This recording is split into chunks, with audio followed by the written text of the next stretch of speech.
Hello, listeners. This is the review of Sudha Murthi's short stories collection.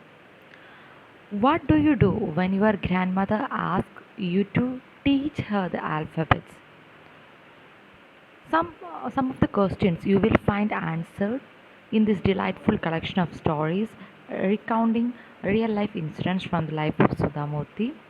She's a teacher, social worker, and best selling writer. Funny, spirited, and inspiring, each of these stories teaches a valuable lesson about the importance of doing what you believe is right and having the courage to realize your dreams. First story is how I taught my grandmother to read.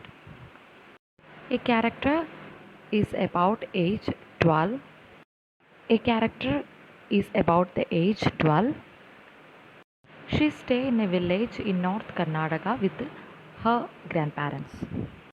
She was interested to read magazines, papers, newspapers, and the post.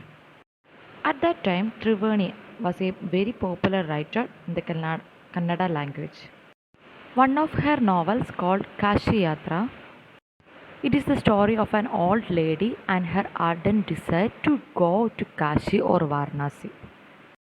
In the story, there was also a young orphan girl who falls in love, but there was no money for the wedding.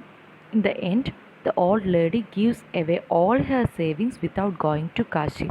She says, the happiness of this orphan girl is more important than worshipping Lord Vishweshwara at Kashi.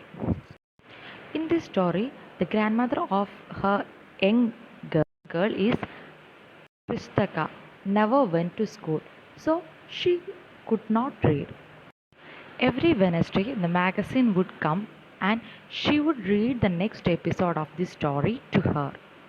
The grandmother was the one most important in knowing what happened next in the story and used to insist that the girl read the serial out to her. The girl used to call her grandmother as Avva, which means mother in Kannada spoken in North Karnataka. One day, the girl saw her grandmother in tears. She was surprised. What had happened? But grandmother did not reply.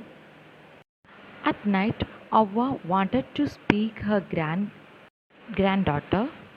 Grandmother says that when I was a young girl, I lost my mother.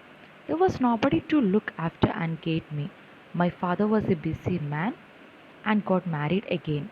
In those days, people did not consider education essential for girls, so I never went to school. I got married very young and had children. I became very busy. Later, I had grandchildren and always felt so much happiness in cooking and feeding all of you.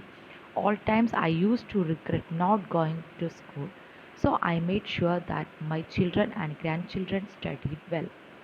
Now, this 62-year-old grandmother unhappy about the uneducation. She requested her granddaughter to teach her alphabets, to read the novel stories. Ava says that I will work very hard. I will keep Saraswati Puja Day during Sara as a deadline. I want to be independent. For a good cause, if you determined, you can overcome any obstacle. I will work harder than anybody, but I will do it. For learning, there is no age bar. At last, the Dasara festival came as usual. Grandmother called granddaughter to the puja place and made her sit down on a stool. She gave a gift to her granddaughter. She bent down and touched her feet.